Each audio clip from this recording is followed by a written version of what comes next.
P T I کا احتجاج روکنے کے لیے شہر اقتدار سیل، دفعہ 144 نافذ۔ اسلام آباد کے داخلی اور خارجی راستوں پر کینٹینرز لگا دیے گئے۔ لاہور اسلام آباد موٹر وے مکمل بند، M4 کو بھی 4 مقامات سے بند کر دیا گیا۔ جی ٹی روڈ پر بھی مختلف مقامات پر رکاوٹیں کھڑی کر دی گئیں۔ راولپنڈی میں پولیس کی معاونت کے لیے رینجرز کی 4 کمپنیاں طلب۔ جڑواں شہروں میں موٹر سائیکل کی ڈبل سواری پر پابندی عائد۔ آل پاکستان پرائیویٹ سکولز مینجمنٹ ایسوسی ایشن کا آج اسلام آباد میں تعلیمی ادارے بند رکھنے کا اعلان۔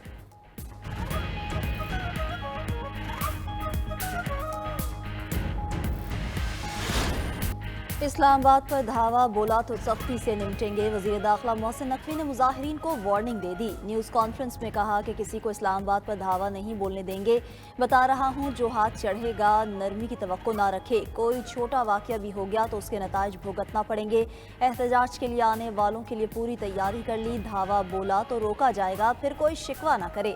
وزیر اعلیٰ خیبر پختونخوا اپنے فیصلے پر نظر ثانی کریں، وزیر اعلیٰ کی حیثیت سے آپ کو احتجاج زیب نہیں دیتا، امید ہے ایسا فیصلہ نہیں کریں گے جس سے ملک کا نقصان ہو، کسی ملک کا سربراہ شہر میں موجود ہو تو دھاوا بولنا ٹھیک نہیں۔ اسلام آباد میں اس وقت حساس صورتحال ہے، سیکیورٹی کے انتظامات پر کوئی سمجھوتا نہیں ہوگا۔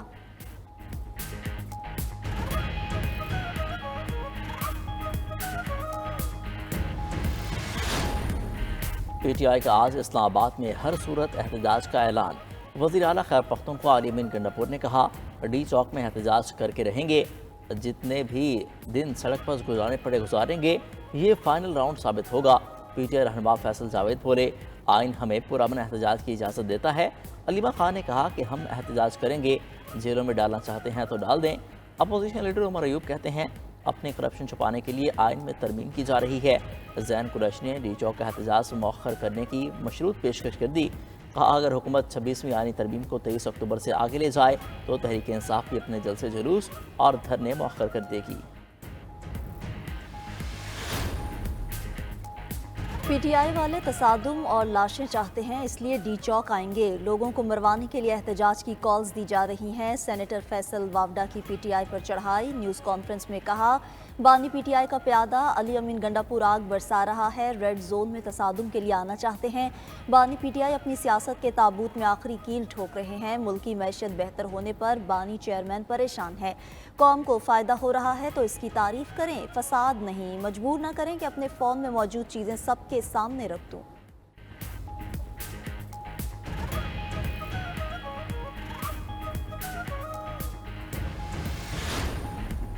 پنجاب کی حفاظت کرنا آتی ہے، یہاں قانون توڑنا آسان نہیں۔ وزیر اعلیٰ پنجاب کی وزیر اعلیٰ خیبر پختونخوا کو ایک بار پھر وارننگ۔ ذہنی مفلوج نہ خود کام کرتے ہیں نہ کسی کو کرنے دیتے ہیں، ان کا کام ہی انتشار پھیلانا اور چلاؤ گھیراؤ کرنا ہے۔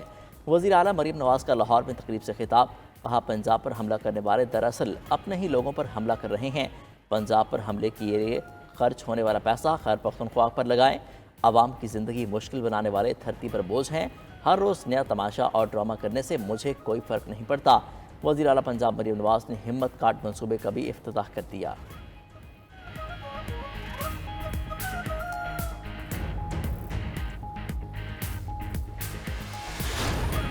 منحرف رکن اسمبلی کا ووٹ گنا جائے گا، رکن اسمبلی پارٹی پالیسی کے خلاف ووٹ دے سکے گا۔ آرٹیکل 63A کی تشریح سے متعلق فیصلہ کالعدم قرار، سپریم کورٹ نے نظر ثانی اپیلیں متفقہ طور پر منظور کر لیں۔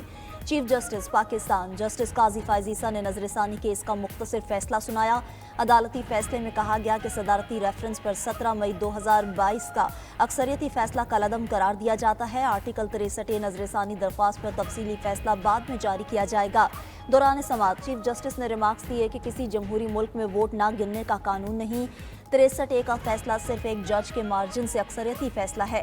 کیا ایک جج کی رائے پوری منتخب پارلیمان پر بھاری ہے؟ جج کون ہوتا ہے یہ کہنے والا کہ کوئی رکن منحرف ہوا ہے؟ پارٹی سربراہ کا اختیار ایک جج استعمال کرے تو کیا یہ جمہوری ہوگا؟ امید ہے ایک دن ہم بھی سنجیدہ جمہوریت بن جائیں گے، ججز کے درمیان کوئی لڑائی نہیں ہے، ایسا نہیں کہ ادارہ ٹوٹ گیا ہے۔ پی ٹی آئی نے عدالتی کارروائی کا بائیکاٹ کیا۔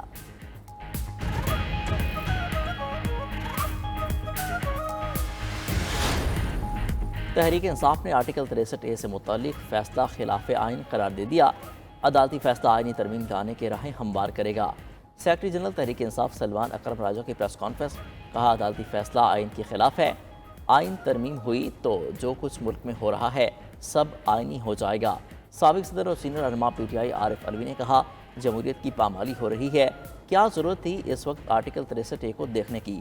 ہمارے چیف جسٹس لوگوں کو خرید و فروخت کا ماحول پیدا کر رہے ہیں۔ مشیر اطلاعات کے پی بیرسٹر صاحب کا کہنا ہے کہ سرداری اور شریف خاندان کے لیے ارکان پارلیمنٹ خریدنے کا راستہ ہموار ہو گیا، ہاؤس ٹریڈنگ کا عملی مظاہرہ آئینی ترمیم کی ووٹنگ میں ہوگا۔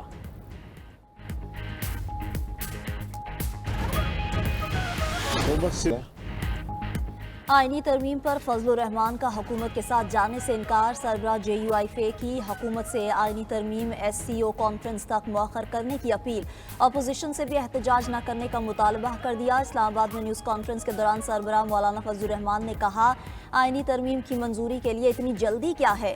حکومت اس انداز میں آئینی ترمیم کیوں منظور کرانا چاہتی ہے؟ کیا کہا گیا کہ آئینی ترمیم اتوار کو ہی کیوں کرنی ہے ورنہ پیر کو آسمان گر جائے گا؟ آئینی ترمیم کا بل اس قابل نہیں کہ اسے منظور کیا جائے یا اس کی سپورٹ کی جائے۔ پارلیمنٹ میں کوئی میچ فکسنگ اور خرید و فروخت نہیں ہونی چاہیے۔ آرٹیکل 63A سے متعلق عدالت کا فیصلہ قبول ہے، عدالتی فیصلہ سیل پرچیز کا ذریعہ نہیں بننا چاہیے۔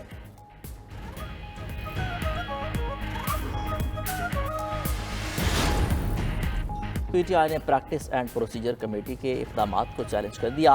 سپریم کورٹ میں دائر درخواست میں کمیٹی کے 23 ستمبر اور 1 اکتوبر کے فیصلے غیر قانونی قرار دینے کی استدعا کر دی گئی۔ ادھر اسلام آباد کی وکلاء تنظیموں نے مجوزہ آئینی ترمیم کو مسترد کر دیا۔ اسلام آباد high court bar, district bar اور اسلام آباد بار کونسل کے نمائندوں کی مشترکہ نیوز کانفرنس، کہا ہم مجوزہ آئینی ترمیم کے خلاف مزاحمت کریں گے۔ یہ آئینی ترمیم بدنیتی پر مبنی ہے، اگر آئین کے ساتھ چھیڑ چھاڑ کی گئی تو فیڈریشن کو نقصان ہوگا۔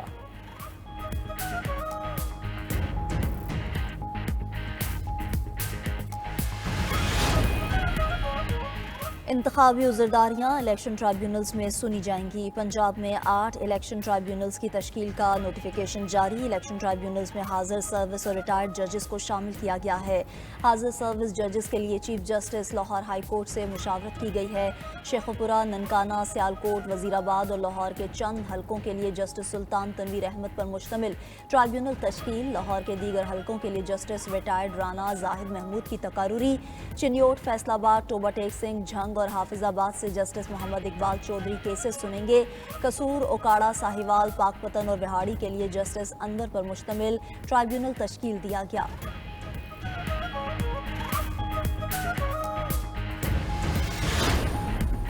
صدر مملکت نے ملیشیا کے وزیر اعظم کو نشان پاکستان سے نواز دیا۔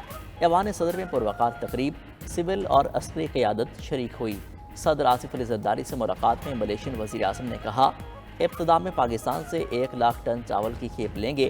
پاکستان سے حلال گوشت کی برآمدات کو $200 ملین تک بڑھایا جائے گا۔ اس سے پہلے پاک ملیشیا بزنس ڈائیلاگ سے خطاب میں وزیر اعظم نے کہا معاشی ترقی کے لیے دستیاب مواقع سے فائدہ اٹھانا چاہیے۔ تجارت کے لیے دونوں ممالک کی بزنس کمیونٹی کو بھرپور تعاون فراہم کریں گے۔